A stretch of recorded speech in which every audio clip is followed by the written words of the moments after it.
This is Robin on the Road, your concierge for all things travel. And today I'd like to take you on the road with me to Washington, D.C. and a tour of the United States Navy Memorial. Pack your bags, let's go. Please smack that bell and subscribe, and a like or a rumble is much appreciated. On a recent on-the-road trip to Washington, D.C., I took the time to see the United States Navy Memorial. Located across the street from the National Archives, the memorial is free to tour and open to the public. The tour begins at the Plaza of the Lone Sailor. Walking around the map are sculptures which depict the many aspects of the Navy from past to present. Honored here are engineering duty officers, women in the Navy, the Great White Fleet of 1907, Navy astronauts and recovery missions, the United States Marines, the United States Coast Guard, exploration, oceanography, and research depicting the 1940 Antarctica trip, U.S. Merchant Marine, U.S. Navy Armed Guard, the United States Naval Academy at Annapolis, destroyer escorts, opening Japan for commerce, Captain John Paul Jones, father of the American Navy, LST or landing ship tank, U.S. Navy explosive ordnance, naval construction battalions, the Navy family, U.S. Navy Supply Corps, Navy chaplains, naval aviation with the first shipboard takeoff depicted, inland naval engagements, the silent service clean sweep, naval airships, naval medicine, naval reservists, and naval special warfare. Impressed? Me too. At the center of the plaza is a 100-square-foot map of the world and a lone sailor looking out over it. According to the memorial, the lone sailor statue represents all people who ever served, are serving, or who have yet to serve in the Navy. The founders of the Navy Memorial envisioned this lone sailor as a 25-year-old at most, a senior second-class petty officer who is fast becoming a seagoing veteran. He has done it all. Fired his weapon in a dozen wars, weighed anchor from 1,000 ports, tacked supplies, doused fires, repelled boarders, typed in quadruplicate, and mess cooked too. He has made liberty calls in great cities and tiny villages, where he played tourist, ambassador, missionary to the poor, adventurer, souvenir shopper, and friend to new lands. His shipmates remember him with pride and tell their grandchildren stories, some of which, like him, are 7 feet tall. While plans for a memorial had begun when the city started, it was not until October of 1987, 200 years later, that a nonprofit organization will make the dream of the U.S. Navy Memorial come true, and an amazing job they have done. Open daily from 9:30 to 5, the Visitor Center begins at street level. The first sight when I entered was a model of the USS Yorktown, CV-10. Commissioned in Newport News, Virginia on April 10, 1943, the aircraft carrier was constructed when the USS Yorktown CV-5 was lost at the Battle of Midway. Today, this ship is a living museum and located in Charleston, South Carolina. Having been there, I can highly recommend it as a road trip. As you head down the stairs, memorials to past vessels are etched into the glass. Welcome aboard the U.S. Navy Memorial, a labor of love created by private donation as a living history museum to honor the United States Navy and the men and women who serve.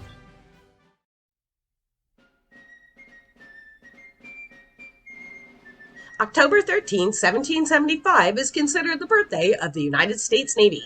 On this date, the Continental Congress will order 2 cruisers, a 10-gun and 14-gun. During the Revolution, seafaring men from all walks of life joined the cause, including a young man from Scotland named John Paul Jones, who will become known as father of the American Navy. After the Treaty of Paris in 1783, Congress will disband the Navy, leaving the country vulnerable. The Act to Provide Naval Armament was signed in 1794. 1798, Congress will commission 1,000 privateers to defend against hostilities by the French, and the establishment of the United States Navy. The Barbary Wars will begin in 1801, and we will return to war with England in 1812. But it's the Civil War that will change the American Navy and really all navies of the world when the USS Monitor faces off against the CSS Merrimack at Hampton Roads on March 9th, 1861. In those few short hours at Hampton Roads, all wooden Navy vessels become obsolete. The sinking of the USS Maine in Havana Harbor unites the country again for the Spanish-American War. World War I, the Navy is used to move troops to the European front with few casualties, and this leaves America with a sense of invincibility. Our weakness becomes apparent on December 7, 1941, when the Japanese bomb Pearl Harbor and the United States is thrown into World War II. No longer just Navy vessels, but aircraft and pilots will decide the major battles, with the largest being the Battle of Midway, considered the greatest of all United States naval battles. Korea, Vietnam, and the First Gulf War will bring us into modern times. What will our future hold? What will our Navy look like?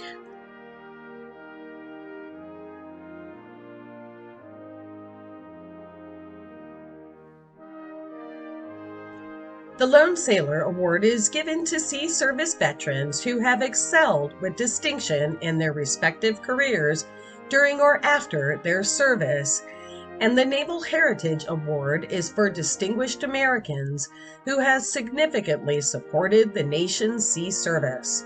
Both are given by the U.S. Navy Memorial. You may recognize a few of the recipients: Presidents Teddy Roosevelt, John F. Kennedy, Jerry Ford, George Bush, Ronald Reagan, actors Bob Hope, Lloyd Bowe and Jeff Bridges, John Wayne, Jonathan Winters, and so many more. The Delbert D. Black National Chiefs Mess honors Chief Petty Officers, known as Chiefs for short. This exhibit binds chiefs together from past to present. Since 1893, they are the glue that holds the Navy together in their role between the enlisted sailors and officers.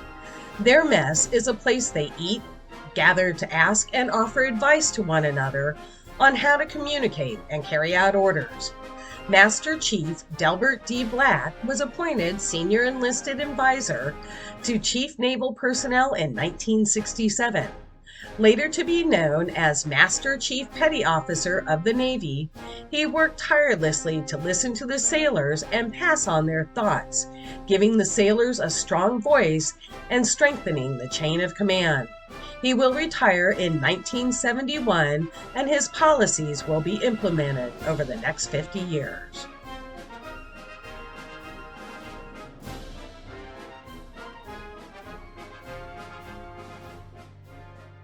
The Media Resource Center contains various types of information about the Navy. Additionally, the bronze statue of SEAL John Duangdara and military working dog Bart. He was Petty Officer First Class with many awards for bravery under fire. He and Bart will lose their lives in Afghanistan in 2011 when the Chinook helicopter he's in crashes. As I look into this young face, I am saddened by the terrible loss and cost of war. It can never be entered into lightly and without a clear mission. The lives of our military personnel are worth that much. As I head back the other way, I pass Dr. Jack London Commemorative Plaque Wall, a memorial wall to honor individuals, groups, and Navy vessels. Dr. Jack London was a graduate of the U.S. Navy Academy, class of 1959. He was an anti-submarine warfare helicopter pilot and will participate in the Cuban Missile Crisis blockade and on board the USS aircraft carrier Randolph for its retrieval of John Glenn's capsule Freedom 7. A historian and patriot, he has made it his life's mission to honor the U.S. Navy and its sailors. Through his leadership and dedication, the U.S. Navy Memorial was given life.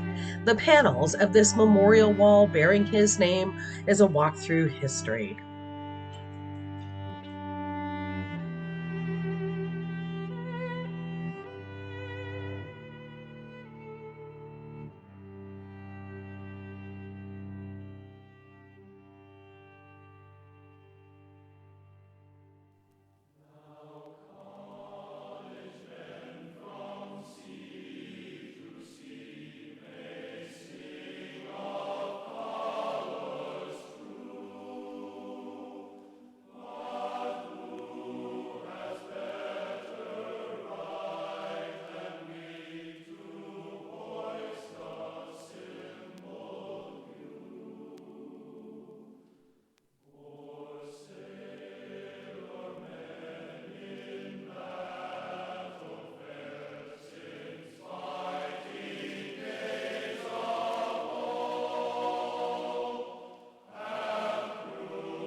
I was not familiar with the individual augmentee program implemented after 9/11.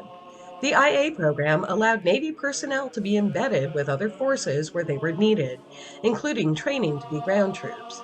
The program demonstrated the versatility of the modern Navy and its personnel. Aviation boatswain's mate handler second class Little was part of the IA program and volunteered placement with the Army in Iraq and Afghanistan.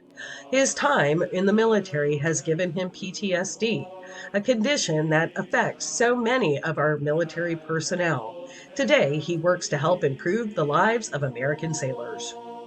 Continuing on, the museum covers the post 9/11 modern Navy, including surface warfare, utilizing coordinated attacks from multiple vessels and using combined task force for operations all over the world, along with 31 partnering nations, responding to piracy, hijacking, and other illegal activities. Some of the Navy personnel who have served have also died on these missions. Lieutenant Valerie Delaney lost her life when her prowler crashed during a low-level training mission. Lieutenant J.G. Eric Sipple was presented the Vice Admiral Robert F. Batchelder Award for his exceptional performance in logistics. When I think of the Navy, it's usually ships that come to mind, although I've been to many Blue Angel demonstrations. Today's Navy, though, is really more of a movable air fleet. The Navy is able to strategically coordinate around the world. Carrier strike groups protect shipping lanes and support ground operations. Drones, a new addition, surveil targets, and helicopter squadrons work in tandem for precision strikes. But additionally, there are early warning squadrons, logistics, and electronic attack squadrons. The Navy Medal of Honor is awarded to Navy, Marine, and Coast Guard personnel. Established during the Civil War, it has been awarded 3 times since 9/11. One of these recipients honored here is Navy SEAL Lieutenant Michael Patrick Murphy, killed in Afghanistan in June of 2005 during Operation Red Wings. While patrolling with a group of 3 other Navy SEALs, their actions will demonstrate an almost inhuman strength and courage. 3 of these brave men, Lieutenant Michael Patrick Murphy, Matthew G. Axelson, and Danny P. Dietrichs Jr., will lose their lives. Marcus A. Luttrell will survive to tell his story and bring it to the big screen in the movie Lone Survivor. Master Chief Information Systems Technician James L. Liucci, U.S. Navy retired, is a recognized expert of U.S. Navy uniforms, Chief Petty Officer Historian assigned to the Naval History and Heritage Command in Washington, D.C. Expeditionary warfare are Navy personnel that are trained and deployed for combat overseas, including ordnance, mobile dive, salvage and security, intelligence gathering, and logistics. The Navy Cross is the second highest honor awarded to Navy personnel serving in combat, with the Silver Star being the third highest, and its history going back to World War I. The Bronze Star is awarded for meritorious service during wartime, and its history is a beginning in World War II. The Purple Heart actually will begin with George Washington during the Revolution and is awarded for being wounded in combat. Sergeant Rafael Guzman Peralta was killed in action in November of 2004 around Fallujah. A highly decorated naval personnel, he will be awarded the Navy Cross and Purple Heart posthumously. When they say Naval Special Warfare, they mean Navy SEALs. 19 highly trained elite teams will deploy around the world for special operations. Preferring anonymity, the killing of Osama bin Laden placed them in the spotlight.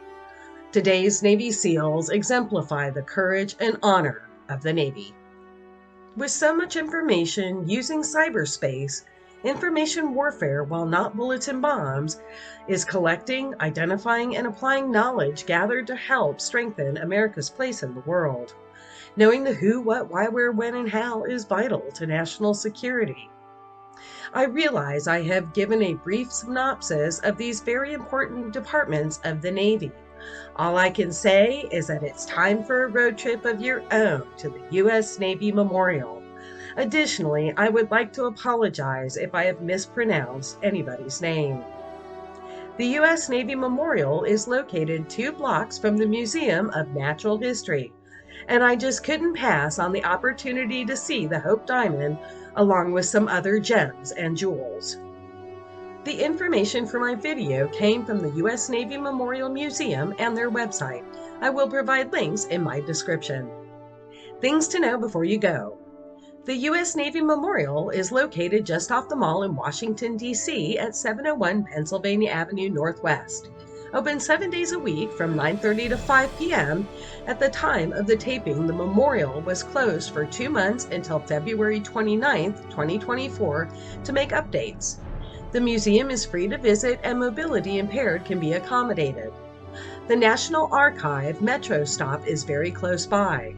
Driving in Washington, D.C. is not recommended by Robin on the Road. The D.C. Metro is convenient to the National Mall. No matter how you arrive here, pack your walking shoes, wallet, and patience. Since 2020, Washington, D.C. has become very dangerous, so keep that in mind for your trip. Most of the museums now require a time entry reservation, especially during the summer months.